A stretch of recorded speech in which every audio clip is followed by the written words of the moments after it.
Well, hello and welcome, everybody. This is your host, Kennedy Foster. Welcome to our show today. This TV show is really for you, my audience, because there's so many people out in the world right now. They're struggling, right? They're in pain, they're suffering, they're going through disease in the body. There's a lot of mental illness on the planet. There's, a lot of issues, right? I don't have to tell you that. But this program here is to give you solutions to heal whatever is going on mentally, emotionally, physically, or spiritually. And by the way, over the years, with all the guests I've had on and through my own journey, I found that if you really want to heal permanently, it does take us healing on all levels, right?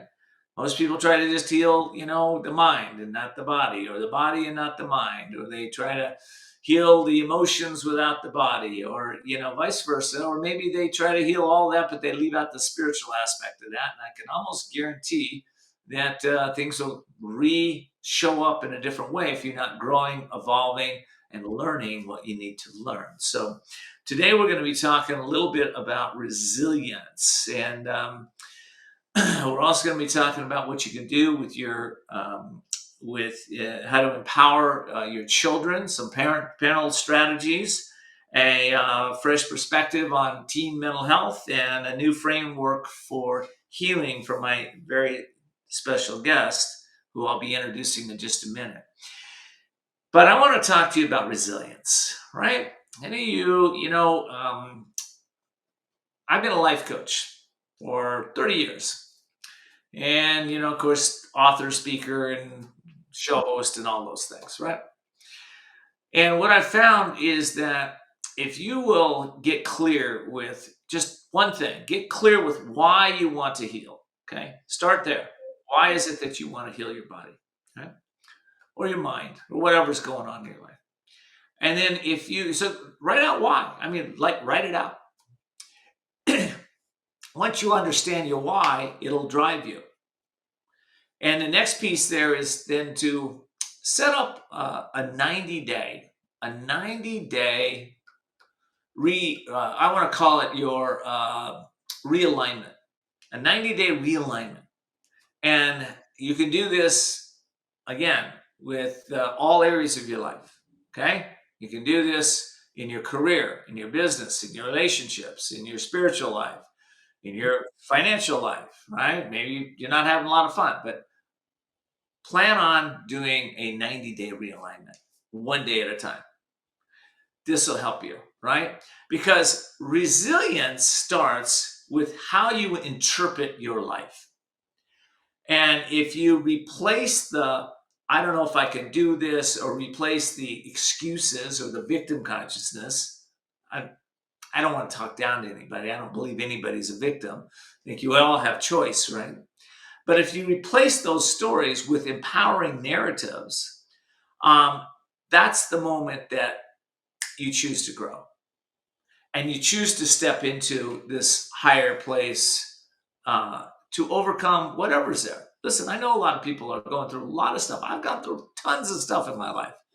And I bet you have too. But sometimes we get complacent, and sometimes we just get tired and worn out, and we say enough is enough. And that's not a bad place to be. But what I'm talking about is to reignite yourself. And, maybe it's in the area with your children. You're like, I don't know how to control my children. Well, maybe give up control and do something different. We're going to be talking about that today. But if you can reignite your passion for life, that's the first step. And then it's about rewiring your thinking, right? It's interesting. People come to me and they say, well, Ken, I really want to have a better relationship. I said, great. I said, what's stopping it? Well, she does this and she does that, or he does this and he does that. And I say, it's never about them. It's always about us. So it's like, and they'll question me on that. Like, well, how do you know that? She's doing all these things that are impacting me. Well, I know it because it's all an inside job. Okay. I know that we have to rewire our thinking, right? To be able to have a more prosperous, a better, a healthier, a happier life. We got to rethink things. So my thought for you today is this, right? If you're stuck in some area, right, and you say, I can never make more money, let's say, I want you to ask yourself, is that true? Right? Is it true you can never have more money? You go, well, maybe, yeah, I think it's kind of true. Well, and then I'd ask you, are you certain about that? Okay, I just want you to question your beliefs, right? Because your beliefs are driving your behavior. And if you want to change your behavior, which will change your life, then you have to start at the core. You have to question what you've looked at and thought is true for you. Okay, that's where I'm going to start today. I'm going to take a quick break, and when I come back, I'm going to have my first guest here, and we'll we'll continue the discussion.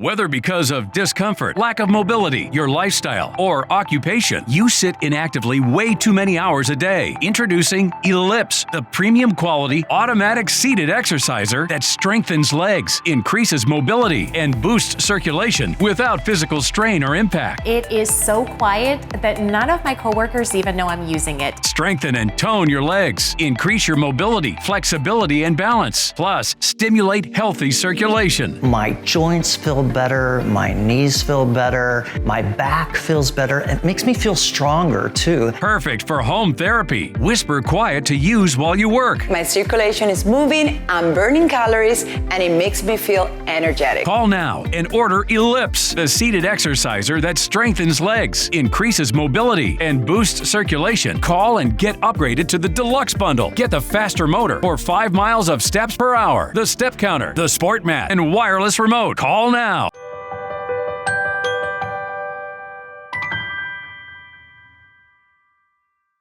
Well, welcome back, everybody. This is your host, Ken Foster, and I have my very special guest today, Dr. Christine Silverstein. And Doctor, welcome to the show. Thank you for inviting me. I'm really excited about this conversation. When I was reading about what you've done, I thought this is going to be a show that's really going to empower a lot of people out there. So for those of you that don't know Dr. Christine Silverstein, she's a peak performance coach. She's a behavioral health RN and a clinical hypnosis expert at the Summit Center for Ideal Performance. She has assisted clients of all ages for 27 years to reach their very best in health, athletics, academics, business, and performing arts. She specializes with children and teens and young adults using mindful thoughtfulness, skill sets such as self-hypnosis, mental rehearsal, positive self-talk, love that, and feedback loop analysis. As a researcher and a historian and a best-selling author, she has presented her work on hypno-coaching and history in the U.S. and globally to promote mental health and so much more. So it's an honor to have you here today. And, Thank you. There's a lot of people going through a lot of stuff right now. So for them to be able to shift consciousness, shift beliefs, shift the way that they've shown up in the past, it's a good thing. I guess I'll start there. What motivated you to help teens and young adults with mental health assistance as a peak performance coach? Well, it started way back when my children, I have 4 children, they were teenagers, and they were having some challenges with sports. My son was a wrestler and my daughter a gymnast, my 2 older children. And I knew that there was something that they could do to help themselves, but I didn't know what. So I reached out to the local psychologist. He told me that I was the one who needed help, not my children. And I decided right then I was going to learn what to do to help them help themselves. I could not sit around and wait for somebody to help them. So I started studying hypnotherapy, and also to establish myself and to what to do, and drawing on my background as a registered nurse, and also the idea that I work with therapeutic interpersonal interactions, and I'm known for that globally in my writing and in nursing journals. So I thought I could do this myself, and one day I decided on the way home from driving home from gymnastics, dropping my girls off there, that I was going to buy a recliner. I saw it on the side of the road in this 18-wheeler furniture truck from North Carolina. It was in a vacant gas station. So I purchased the recliner, put it in the back of my station wagon, brought it home, and I put it in my home. So when my daughters came home, they said, "Mom, what's this chair doing here?" I put my credentials above it in my home. And I said, "Well, I'm starting my business today to help them, my children help themselves." And that's how it began. So I was very really focused on helping them, and I knew certain things about myself from when I was a child. Like my father was the director of the Police Athletic League in our hometown in Far Rockaway, New York, and he told me at the time there are no sports for girls, because he didn't have any sports for girls in his program. He had basketball, football, and baseball. So one day I was sitting in this park, the playground, and I saw a sign on the little shed where they had the basketballs you could pull out and knock hockey. And there was a sign. It said, "There's a city competition on roller skates." And it said, "Come in and sign up." So I did. I was 10 years old. I went in and I signed myself up with the man sitting there in the office chair. And I was measured for height at the handball court. This is a city playground. And I was a mite. And I say, what? Because I was short in stature, but full of energy. So I began to call myself Mighty Mouse, thinking it must be a sign being a mite. I didn't know what that was. So at any rate, I won the Far Rockaway Championship, and then I didn't tell my parents I even signed up. But then going to the Queen's Championship, I won that as well, and I placed at the City Championship in Central Park. So that was something I did on my own, and it was this spirit within me, and I brought that spirit with me through my life many times over. So I thought this would be a place to start with my children. Well, I love that. I think that, that energy, that power, that resilience that you have, right? A Hmm. lot of people want that, right? And, Hmm. so first of all, how do you teach resilience, right? How do you teach, how do you acquire resilience? What do you suggest there? Well, the first thing we have to know as parents or as adults is that the strongest storms at sea make the best sailors, right? So we don't like to face adversity. I looked at all the adversity we have today in this world, and we might try to shelter our children from that. And really, we're not doing them any favors, because you're not securing a future for them, even if you're the greatest parents in the world and you're attentive, etc. But the first day of school, when your child is bullied, they don't know how to defend themselves from that. Then they're going to have challenges. And so if you don't show them what to do and they don't learn it, and use this as a way to overcome adversity, to be resilient, to bounce back, that's going to really set you up for life no matter what happens. I truly believe that in my life. Well, I've seen the same thing, and Hmm. we have a generation right now that Hmm. pretty much has it all. I mean, Hmm. it's like I know when we go to, my wife and I like to buy presents for people at Christmas, but they all have everything, right? They have Hmm. everything, so we end up giving gift cards now, right? Because Hmm. they have, I don't know what to get them anymore. But we have a lot of kids that have been very sheltered, given a lot of things, right? And Hmm. the parents think that they're really doing them a favor, give them what they want, help them, empower them, that way. Mhm. But it's very interesting. We have all this generation, of course, all on their phones and they're doing, whatever. It's not necessarily building strong, resilient Mhm. Mhm. children. What do you say? Mhm. Well, I agree with that. As I said, you need to have adversity to know how to handle it.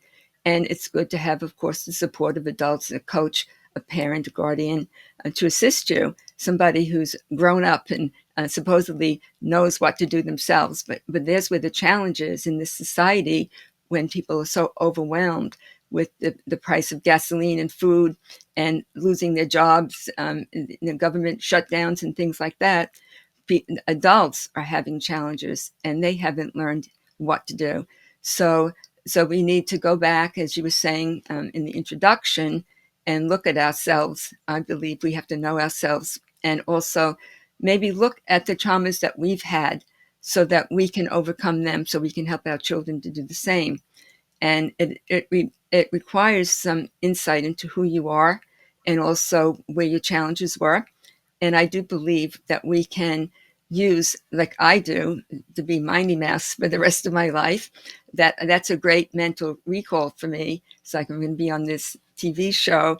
Okay, Christine, get Mindy Mouse out, sitting here right next to me. And recall that. And that's one of the skill sets that I teach in the Mindful Toughness skill sets is mental recall. Because we tend to believe as humans that we should look only at our failures over and over again. Just think of somebody who lost a major wrestling match in their lives, and I once saw that on TV. This man, he wrestled somebody 25 times, and he lost. And so he was being interviewed right before his next match, and he was saying, "Oh, I got to do this and that," but I didn't really believe that he was going to change anything. And sure enough, he lost the 26th time because I watched the match. And so we have to look at the times that we did achieve our goals. It could be anything. It's a very powerful tool. I use it all the time with wrestlers, and I know that for a fact it works. But you pick a situation where you were successful. It could be anything. You won the spelling bee in the 6th grade, or you graduated from college, or you won an award. It could be anything that you're proud of, where you accomplished your goal. You set your goal and then you accomplished it. And then you bring that forward. You mentally rehearse it, mentally recall it, seeing yourself, feeling yourself, hearing yourself there. And then you bring it back. What I use, a power word. You say the power word and you're right back there in that positive experience, and that helps you to move forward. I love that. And that's really good advice. I was helping a senior friend of mine. I was on last Saturday, and he's in a senior home. I'm doing a lot for him, right? I'm running to the stores and buying him TVs and doing a lot of things to help him. And I'm walking down the hall, and what do I hear playing in my mind? Here I am to save the day. My house is on the way. Now, that has not come to me since 30 years, 40 years, right? And now I have Mighty Mouse on my show. I love that. That's great. Anyway, listen, I got to take a quick break, and we'll be right back.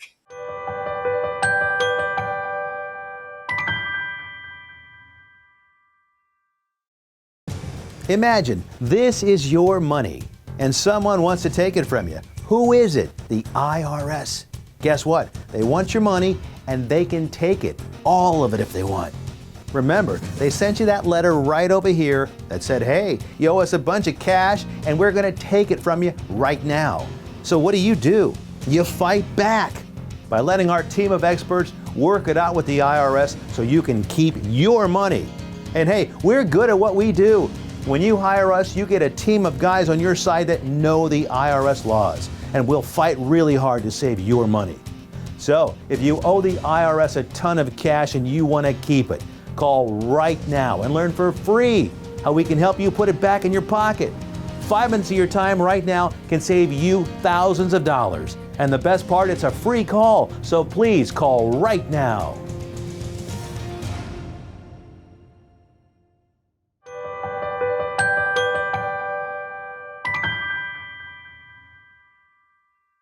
Well, welcome back, everybody. This is your host, Ken D. Foster. I have Dr. Christine Silverstein with me today. I'm so happy to have you, Christine. I love that advice you just gave us. I know you focus on young adults, Gen Zers, and I guess the question for me is why, but I also want to bring your book into this. So you got a new book out. So let's go into the Gen Z. Why do you do Gen Zs? And then let's talk about your book. Well, there's very little written about them. There's very little guidance. You either get it when you're younger or you don't. And when we think about it in our society, becoming a young adult is a one-day affair. You're 17 one day, the next day you're 18, and you're supposed to know what to do to be an adult. And this is where the challenge is. You're now responsible by law, for traffic accidents and other things, and you don't really have the tools. You haven't learned them in this society. So I focus on young adults. I love working with them and also teenagers, simply because their brains are still developing from the age of 12 till about the age of 25. And so their brains are not totally developed at 18. And we send them off to war and do other things that where they have not developed totally as a human being. And I think it's very challenging. We don't respect this generation. And I think they even called themselves the lost generation, referring to their own challenges. And the other reason I focus on it is because we forget our children go off to college and they have mental health issues. Matter of fact, it's known that a huge percentage, like 60% percent of college students go off to college with some kind of mental health issue. And the leading cause of death in college is suicide. So that was a major reason why I wrote chapter 10 in my book, which is a very challenging chapter to write, because I talked about 5 college athletes who committed suicide in early 2022 when I began writing my book. Well, yeah, that's so sad. Let me put the book up here. Wrestling Through Adversity: Empowering Children, Teens, and Young Adults to Win in Life. This is a powerful read, and what you just shared with me. I think it might be an emotional read for some. Well, what are some of the benefits that people will get when they read your book? Well, they can begin to realize that they have challenges and that they need to start working on themselves and to reflect back, but also to learn tools, because in chapter 5, I have the actual tools that I teach, the Mindful Toughness skill sets. And one of them is to relax and learn how to relax and get in the zone. We can all get in the zone at our jobs, in our lives, in our marriages. Wherever we go, we need to be ready to respond automatically, especially just having this challenge in New York City with the gun violence, and everybody needed to come up to the plate and help each other, even though this was a horrific scene that nobody could predict and no one knew what to do about. Yeah. So we have to be ready, and that's the way to do it, to start looking at yourself and what are your aspirations, like you were talking about before. What is it that you want to accomplish that you haven't done in your life? What job do you want? What's the purpose of your life, right? I reflect on those things almost every day, and I have for many years. I meditate, and I also go in the zone with self-hypnosis, which is what I teach. And so it's very useful in every area. So not only can you learn what to do for yourself, you can help your children if they're active in sports. And many of the people reading my book and the reviews say it's been helpful guide for them so that they can learn about themselves, and they really want to know what to do. So you can help yourself, you can help your children to grow as a family, and that builds resilience. Not everything's going to be perfect. None of the people who went to work on last Monday on the 28th, expected to die that day. But what about the ones who were there still in the office? It must have been horrifying. So you can overcome even adversity like that, in the sense that you need to bounce back. What can you do to help yourself? So it's a horrible learning experience, but we often have those experiences in life. Sometimes, a child will say, nobody invited me to the birthday party, and that's a big deal for the week. But sometimes it's much more challenging than that, especially these days. What's going on in the world. I say this. I've learned over the years. I'm also a long, my audience knows this, but you don't. Been meditating 30 plus years, and I go into the stillness a lot, and Hmm. where the stillness comes is where I believe the genius is. It's where our Hmm. Hmm. intuition lies, and where we can really Hmm. difference in Hmm. when we can get still. Um, there's I've always learned this, that you got to feel your pain, and I want your comment on this. You got to Hmm. feel the pain Hmm. to make the Hmm. change, because a lot of people, I think, go through life and they try to avoid the pain. They try to Hmm. avoid, Hmm. and we see this in our society: people not wanting to feel any pain and using shopping and drugs and Hmm. alcohol and Hmm. food and just about anything they can think of to not Hmm. feel what they're feeling.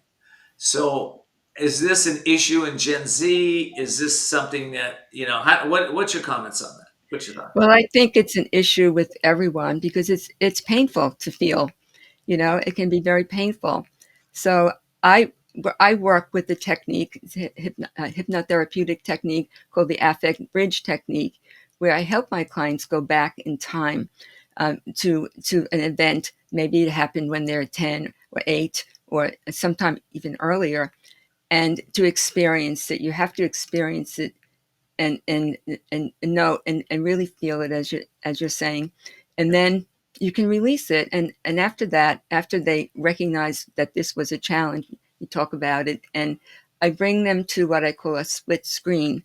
So you see yourself on the left side of the screen. You pretend you're in a movie theater, and you're the director Right. of the projection equipment, and you see yourself on the left side of the screen, and you're maybe a little kid, and having some challenges, and you feel defenseless because you don't know what to do because you may be like 8 years old, and then you see that being very tiny, it's moving away, it just becomes a dot, it has no color. So on the screen this is happening, you're distancing yourself from it. And then on the right side, now it's the present day. What are you doing? What do you want to achieve? You're big as life, bigger than life, and you also see yourself in full color, and you're doing what you want to do, and you release. And then I work over time to release those that negative trauma. Of course, you always have it in your subconscious, but it's not something that's going to weigh you down and prevent you from achieving success in your life. And I use this all the time for myself. You can do it on your own or with my professional assistants, but it's very well known. It's been used since World War II, Yeah. with the soldiers with the PTSD, but at that time they called it exhaustion. Yeah. You know, Let me they ask you, if somebody wants to work with you, how do they get a hold of you? Well, I have a private practice in Oakland, New Jersey, Okay. and I have my phone number, but I also work online these days as well. So if people live some distance, I often work with athletes some distance, even as far away as Hawaii and other locations. So these days you can do that with ease. That Yeah. wasn't so in the past.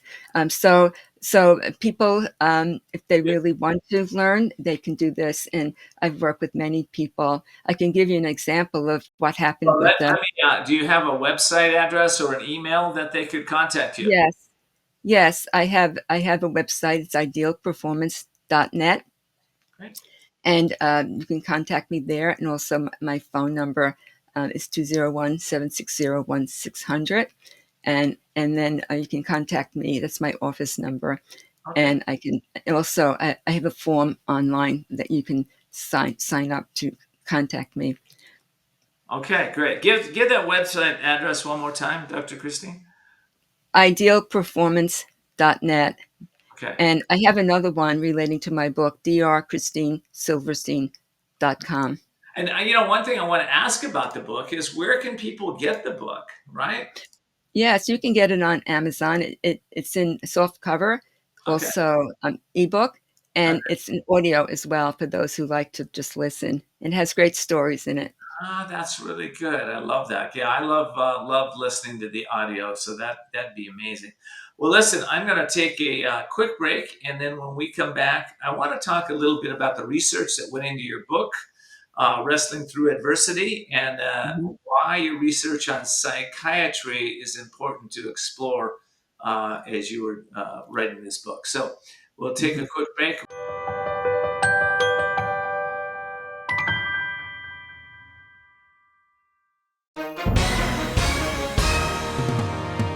Hi, everyone watching at home. We're here to remind you that if you or someone you know were injured in an accident that was not your fault, listen up. We have live agents available right now to answer your questions and tell you how much your case is potentially worth. Hi, I'm Gina Bellich, here with spokesman and TV personality Tom Mustin with us in the Help Center. So Tom, phones are really busy over there. Tell us what kind of calls you're seeing. Well, Gina, first off, thank you for having me here in the call center with you. We always enjoy talking to the viewers and getting folks the compensation that they deserve. We're seeing calls about all kinds of accidents, but the most common by far has been car accidents. So if you or someone you know were injured in an accident that was not your fault, give us a call right now. You'll speak with a live person. They'll answer any questions you have and tell you if you have a case and how much your case is potentially worth. Thanks, Tom. All right, folks at home, you heard it. Take advantage of this opportunity and call now. Hi, folks. Joe Namath here. Did you know that I wear hearing aids? I love my hearing aids, and I am here to help you get a deal on the same brand I wear. Don't waste thousands on expensive hearing aids when you can get MD Hearing's revolutionary Neo hearing aids for just $297 a pair. The Neo is a true hearing aid, not an amplifier. With rechargeable technology many customers say is superior to more expensive models. And you can get 2 Neo hearing aids with a 45-day risk-free trial, free shipping, and free lifetime US-based support for only $297. The Neo is nearly invisible with its tiny in-the-ear canal design. Call my friends at MD Hearing and get the over-the-counter hearing aids that I use for you. Call now and get not 1 but 2 Neo hearing aids for just $297. 800-789-7885. Again, that's 800-789-7885.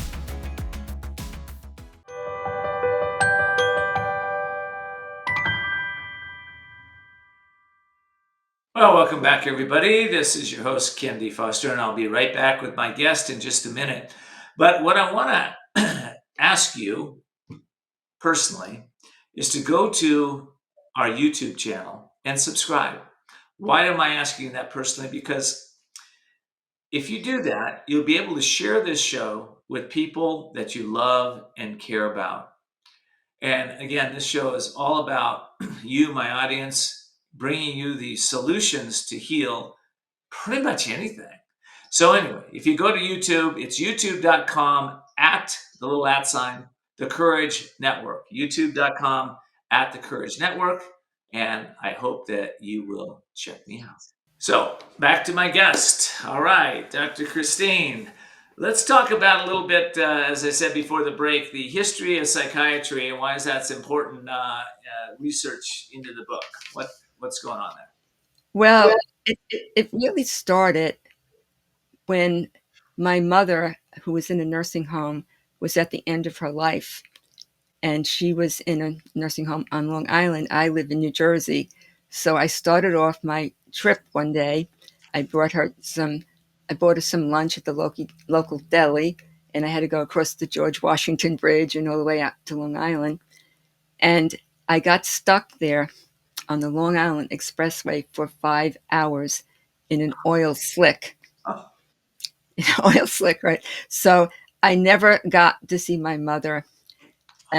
But while I was sitting there, and there were people running out and jumping over the fence on the highway to go to the bathroom, in the woods, I heard a little voice in the morning saying to me, Christine, don't drink anything this morning. And I'm glad I followed that suggestion because somebody had a heart attack and I saw the ambulance come to pick him up during this time. But I was right near a sign that said Kings Park State Hospital. And I knew that that was where I had my early training and apprenticeship for psychiatric nursing in that community, in a mental institution, when I was 18 years old.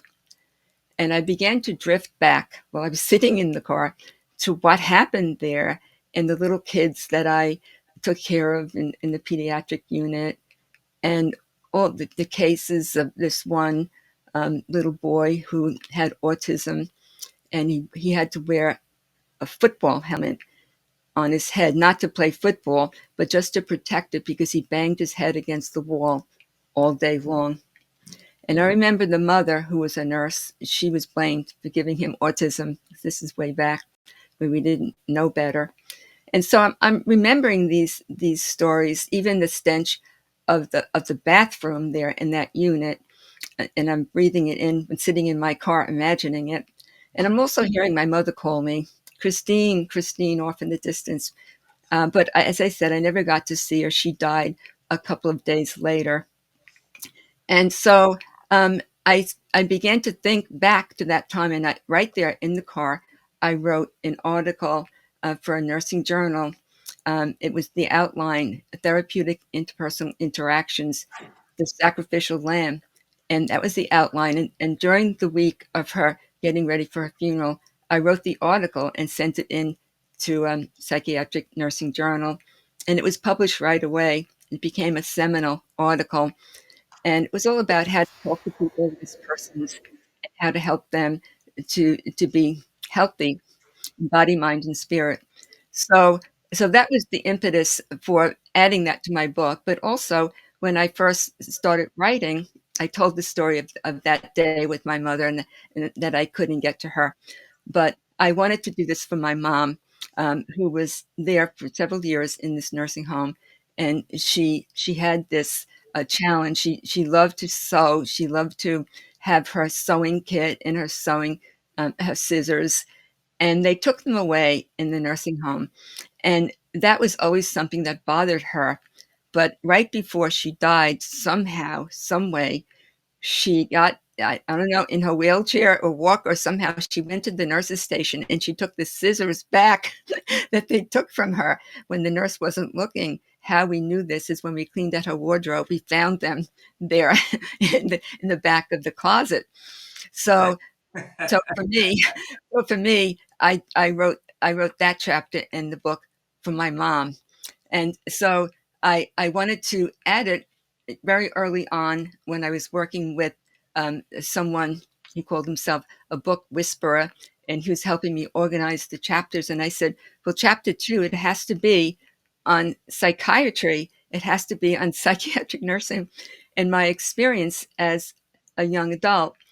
And remembering there, going back to that, when my father picked me up from the nursing school in Brooklyn, where I was attending, to bring me out to Kings Park on Long Island. I packed up the car, and my father said to me jokingly, so are you ready, Christine, to go to the nut house, right? And I said I was, because I had been in the operating room, and it was a disaster for me. I have another story about that in chapter 10. Wow. And I said, no, anything, this is going to be like a vacation to go there. And my father said, well, I don't know about that, so he was joking. And so I added that to my book, and the person who was helping me to write the chapter said, I don't know, what does it have to do with anything? And I said, it has everything to do with where we are today. When we look back, we have to look at the history and how we treated people in the past. And yes, we've come far, but now they're calling the medication that people take and are really having challenges coming off the medication. They're calling that the chemical lobotomization of the brain. And I know several of my clients are having such challenges coming off drugs. One was taking them since she was 4 years old, and now she's in the 30s, and she has so many health issues and challenges from it. So I had to include that chapter, and we had to remember going back to what we did with insulin shock and lobotomies, and to know where we need to go here in the future.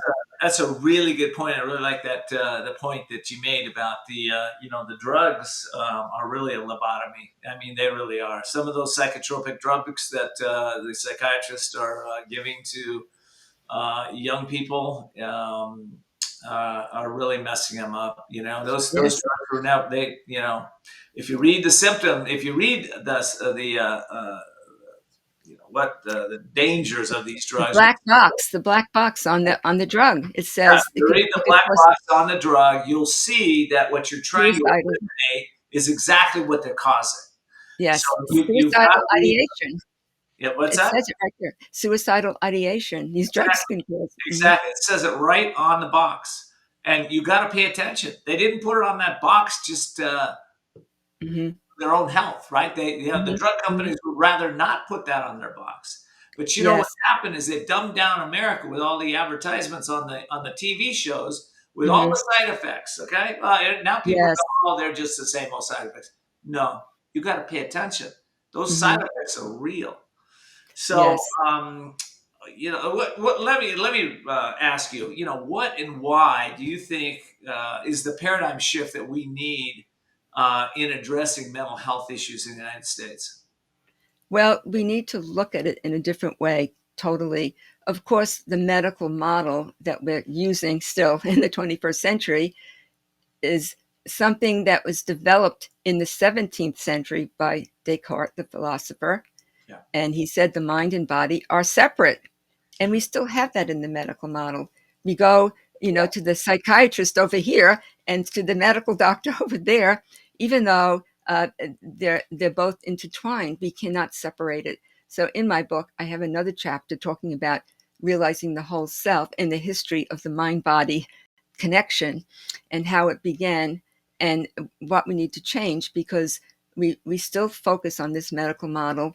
And during the COVID, when I was writing my book, we had teenagers in the emergency room with suicidal ideation, and there was no place to go, no programs, poor funding. Nobody knows what to do.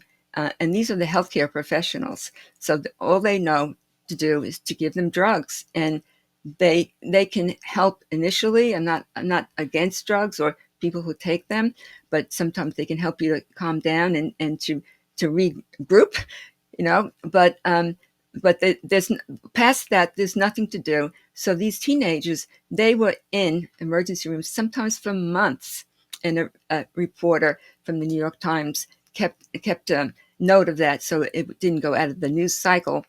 And some of these teens ended up committing suicide. There was nothing they could do, staying within the walls of, this is the new mental institution, the padded walls in the emergency room. So that's when I was writing my book. So I took note of that. And there are things you can do. As I said, you can show them how to take some deep breaths, and it's very simple, the skill sets that I teach, the Mindful Toughness skill sets. There's something that you can incorporate into your life. And I know that because I've worked with hundreds of teenagers over the years, and I've helped them not only to get over this challenge with the mental disorder, but to have mental health. I work to promote mental health. And here's what you can do that win that wrestling championship when you never thought you could do it, and they become champions, and they get into the college of choice, and they have a healthy life. And I've had many stories in my book relating to children as young as 7, a case story of this little boy who was a roboticist. He loved to make robots, right? But at school, his teacher said there's something wrong with them. How come he's always talking about robots? He wasn't doing well in math, and she kind of sort of tried to help him in math, but it didn't work. So his mother brought him to me, and I helped him just with 3 sessions. He was the cutest little boy. He got on the floor in my office, and he started to draw the robots that he took courses in this, right, on the side. And he started to draw this great robot in the pile of the carpet in my office, and told me the mechanism and everything. And so so I worked with him. He did improve in math, but the interesting thing was he wasn't very physical, just like Albert Einstein wasn't very physical either with sports. And so he'd be in the gym class, and the kids would select who they wanted on their team. And nobody ever selected him. He was always the last one, and the coach would say, "Okay, go on that team," and that bothered him. He said, "Nobody wants me to play soccer with them." So one session, I showed him what to do. I said, "Okay, this is how you can mentally rehearse this, and you can score in the game." So the next week he came back and he was glowing, right? He was glowing, and I said, "What happened?" He said, "I don't know. You told me what to do, and I mentally rehearsed, and I was in the game, and nobody picked me. But when nobody was looking, I scored a goal." He was so excited. He was so excited, and he said he felt it right here in his heart, which, of Yeah. course, he's a kinesthetic learner, hands-on, loves, and I Well, bet someday he's in NASA right now, yeah, creating robots. I was gonna say, Waldorf and Montessori, they had it way back when, as to learning, children are individual and each one has individual needs. And of course, we have Mhm. an antiquated school system that was built back in the 1800s too, right? And it's like Yes. Mhm. one curriculum fits all. No, it doesn't. Mhm. It doesn't fit all. And we, fortunately, I think we've got some new learning tools coming in that's going to really help change Right. that in Yes, I'm very areas. hopeful. I'm very hopeful. We're out of time. So, Dr. Christine, I'd like to thank you for being here. I want to put the book back up on the screen one more time here. It's Wrestling Through Adversity. You can get it again. It sounded like you can get it on Audible. You can get it on soft copies on Amazon. Is that right? Yes, an ebook as well, and An Amazon. ebook? It's on Amazon. And also, you can look at the reviews and look at some content is on Amazon as well, so you can get an idea of what I wrote about. But I think it's a great guide, and I want people to know that it's there, and it can make a social impact, and we as adults can change the paradigm, the mental health paradigm, Yes, we to can. care for our kids as a community. Yeah. Well, thank you so much for joining me today, and I really appreciate it. Thank you, Dr. Oh, Chris. you're welcome. All right. And I want to thank all of you for joining us today. Again, this show is for you. Go to our YouTube channel and subscribe.